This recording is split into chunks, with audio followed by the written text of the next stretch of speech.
Flash. La opinión de Juan José Rodríguez Prats. ¿Cómo le va, licenciado? Bienvenido, buenas tardes. Pues, mi estimado Hugo, mira, yo me felicito de algunas decisiones porque pues ya a mi edad empieza uno a ver el pasado y a interrogarse, bueno, aquí hice mal, aquí hice bien. Yo elegí ser abogado prácticamente desde la primaria. Era la carrera más indicada para hacer política y yo me sentía con vocación política. Pero te soy franco, el estudio del derecho me ha apasionado. Nunca litigué, creo que ya lo hemos platicado en otras ocasiones. Pero en el plano teórico, lo que es la filosofía del derecho, la sociología jurídica, qué pasa con la norma cuando choca con la realidad, por qué esa carencia de cultura de la legalidad en el pueblo de México para simplemente respetar la ley, son temas que me han apasionado. Y lo digo además con sustento porque ahí están los libros que he escrito sobre estos temas. Esa es una reflexión de entrada. Y otra es que la realidad más próxima a México es Latinoamérica. Y están aconteciendo verdaderamente muchos eventos que nos sacuden. Perú tiene una crisis terrible, lo que es Pedro Castillo, que ya cumple un año de estar en la cárcel, muchos demandando que se convoque elecciones de asamblea. Hay una procuradora, Benavides, que ha sido una fiscal que ha sido muy brava y ha sido cesada, suspendida por 6 meses. Está la libertad de Fujimori, también hay un conflicto con la Corte Penal Internacional y además la Comisión de Derechos Humanos Latinoamericano que están reclamando que se le dé la libertad a este hombre. Y bueno, el caso de Trump en Estados Unidos, que también es un caso muy especial. Chile está elaborando otro proyecto de constitución. Entonces, todos estos temas me tienen verdaderamente apasionado, verdaderamente metiéndome, tratando de encontrar las tesis jurídicas que me den alguna orientación. La propuesta hoy del presidente de cancelar los órganos autónomos. Hay todo un estudio de los órganos autónomos constitucionales que son un rompimiento de la teoría clásica de la división de poderes, porque si lo analizamos bien, ya son más de 3 poderes, en lo que se refiere al poder electoral, o en lo que se refiere a la Comisión Reguladora de Energía, el Instituto Nacional de Acceso a la Información. Todo esto es la reforma de muchos años, buscando que el Estado sea responsable, que el Ejecutivo cumpla con la ley, y de repente el presidente López Obrador dice que son inútiles y que en febrero va a enviar una iniciativa para desaparecerlos. O sea, casi te diría yo que se está pensando en otro Estado que sinceramente yo tendría mis dudas que pueda ser calificado como un Estado de derecho. Pero yo quisiera focalizar, Hugo, porque me parece un giro en el tipo de liderazgo latinoamericano en lo que se refiere a el discurso de Javier Milei en Argentina. Argentina es un pueblo que viene de 40 años de democracia, del retorno después de dictaduras militares. Cayó el peronismo allá en el 76. En el 83, Raúl Alfonsín es el primer presidente, que llega mediante el voto. Y en estos 40 años ha surgido el populismo, estas clasificaciones que yo creo que son totalmente obsoletas de la derecha, de la ultraderecha. De dónde lo sacan no lo sé, pero etiquetan y ahí todo mundo se va en la finta. Javier Milei pronunció un discurso que para mí es un giro muy importante en el actuar del hombre público.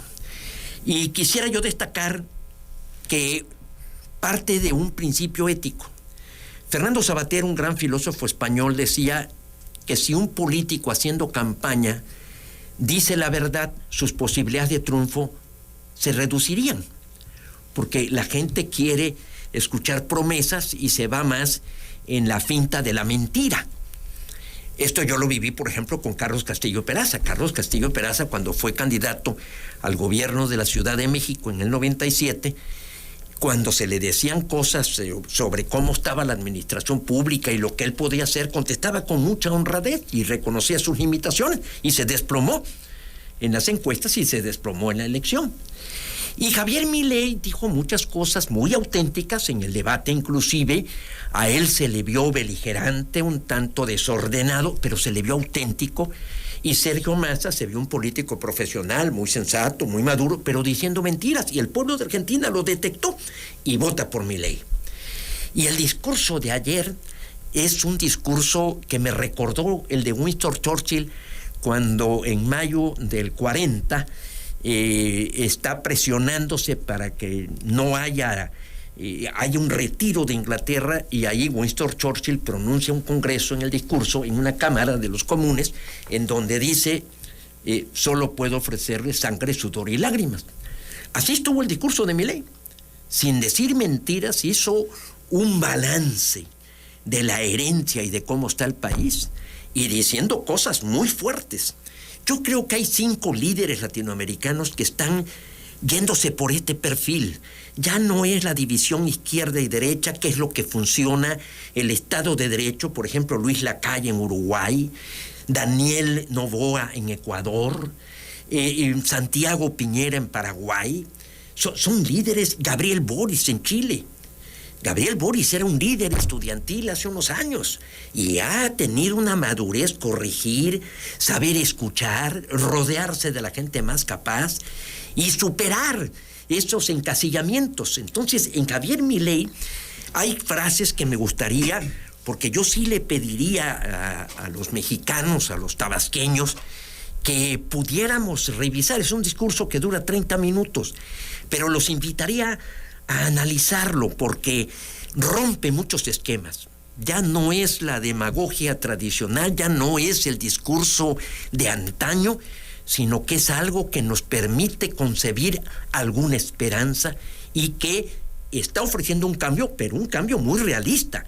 No es un discurso soñador, ni un discurso que pretenda engañar. Dice, por ejemplo, así de entrada una frase: no tenemos tiempo para discusiones estériles. Sabemos que en el corto plazo la situación empeorará. Fíjate nada más que el reconocimiento, ¿verdad? Después dice, nuestro proyecto no es un proyecto de poder, es un proyecto de país. Ahí también te estás viendo al estadista, no al hombre que simplemente va en búsqueda del poder por el poder mismo.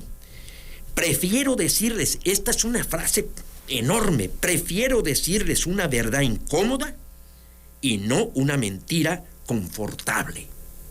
Es nada más la trascendencia de este pensamiento. Después dice, los planes de la pobreza han producido más pobreza. La única forma de combatir la pobreza es con libertad. Aquí está interpretando libertad como capacidad individual, como el desarrollo pleno de la potencialidad de la persona. O sea, estas tesis las sostuvo Amartya Sen, que es un economista, premio Nobel, que efectivamente él señala que los países que han tenido democracia o libertad no se han dado las hambrunas. Entonces tiene que haber esa libertad entre el Estado más libere al ciudadano de requisitos y de políticas equivocadas. El ciudadano despliega una capacidad empresarial y por propia voluntad buscar un mejor nivel de desarrollo. Otra frase: país de bárbaros embarcados en una guerra sin cuartel. Y aquí condena un modelo que considera que los ciudadanos están para servir a la política. Y ahí dice, no, la política existe para servir a los ciudadanos. ¿Cómo interpreta aquí la política? ¿Qué giro le está dando? Porque política, en su significado etimológico, al final de cuentas es la colectividad, pero hay una distorsión. Y aquí hay una enfermedad que hemos visto de degeneración, degradación de la política. Para mí esta es un llamado a enaltecer la política y a invitar a la ciudadanía a involucrarse. Y después pues habla de no hay soluciones alternativas al ajuste. Ahí también es un reconocimiento, un diagnóstico exacto. Esa es una tesis muy importante de Margaret Thatcher, de decir, señores, si ustedes me presentan otra solución, yo la discuto y la analizo. Pero ahorita en el caso de Argentina, por ejemplo, está indicando, no hay otra opción. Perdón si me explayó un poco, pero creo que todos estos acontecimientos nos deben ayudar para conformar criterios de lo que está sucediendo en México, porque todos los días estamos viendo eventos. Ahí está lo sucedido en el Estado de México, en donde hubo la confrontación de los ciudadanos que están hartos de la extorsión y hacen justicia por su propia mano. Y bueno, otras cuestiones también de una campaña política que cada vez se está polarizando más. O sea, es un momento en el que yo lo que quisiera pues es contribuir con esta información para que nos permita reflexionar y tomar las mejores decisiones. Bueno, pues es interesante, licenciado. Yo aquí algunas cosas contaría, pues en el contexto ¿no? de la buena reflexión. El reto evidentemente va a ser realizarlo, porque ya el discurso cumplió su cometido, darle esperanza a quienes lo escucharon, trascender fronteras. Llega a México este pensamiento, usted lo está retomando y lo está expandiendo, pero ahora el reto es hacerlo realidad. Mira, la congruencia.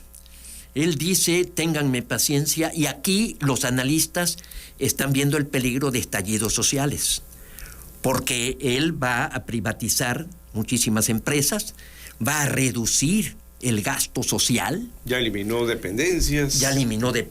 Todo esto pega a la población. Ahora, el pueblo argentino es un pueblo muy maduro y están conscientes de que las cosas se han hecho mal los últimos años. Por eso aquella frase de váyanse todos. ¿Le va a dar tiempo el periodo gubernamental que tiene? Esa es otra. Ese es un periodo de 4 años.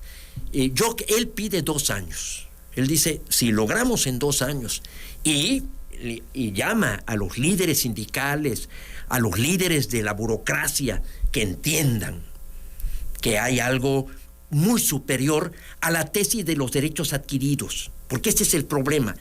Cuando la ciudadanía dice, no, esto yo ya lo adquirí, a mí no me... Luego dice, es sagrado, ¿no? Es sagrado, a mí ya no me toques, ¿verdad? Entonces, por ejemplo, empresas públicas que él quiere privatizar y que está claro, por ejemplo, hay una empresa de aviación que perdió $200 millones.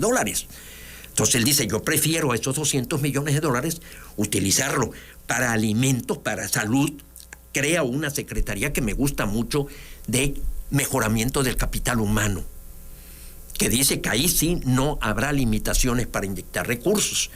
Entonces, si dice, esta empresa está fallando, la voy a cancelar, pero los líderes sindicales que gozan de una serie de prebendas y privilegios dicen, nos vamos a resistir.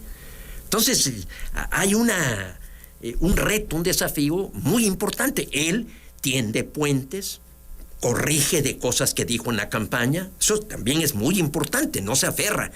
Por ejemplo, su relación con Lula da Silva, al pedirle perdón al Papa, que por cierto es argentino. Entonces, ahí también viene otro elemento importante, saber la diferencia de ser candidato a la diferencia de ser el titular del Ejecutivo. Y hacia allá voy. Una cosa es ser candidato y otra es ser gobernante. Por lo menos aquí en México hemos visto mucho eso. Mira, y ahí también el decir, voy a gobernar para todos los argentinos. O sea, desprenderse de la etiqueta del partido que te llevó al poder. Me parece que esa es una lección muy importante a México rumbo a la elección nuestra en el 24. O sea, estamos viendo que se están involucrando todas las autoridades estatales en la campaña, empezando por el mismo presidente de la República, se lo digo con todo respeto. Pero digo, esto está violando la Constitución, violando el artículo 134, violando y violando toda la legislación electoral. Aquí vemos otra crisis, el tribunal, cómo están los magistrados. Ya hablando de México. Hablando de México, están confrontados. También hay otro problema en el Instituto Nacional de Acceso a la Información. Aquí el presidente no designó magistrados del Tribunal Electoral. Son organismos que están trabajando en forma mutilada, porque el presidente no cumplió su deber, ni el Senado, de aprobar las designaciones para que tuvieran el pleno y se decidiera.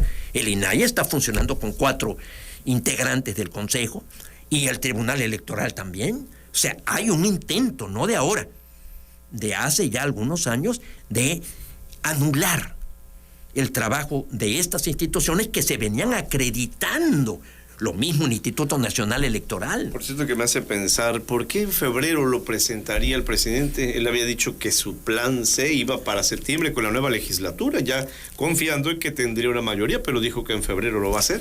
Fíjate que esa es una buena pregunta, Hugo. En febrero se inicia el siguiente periodo de sesiones, porque pues ya está por concluir.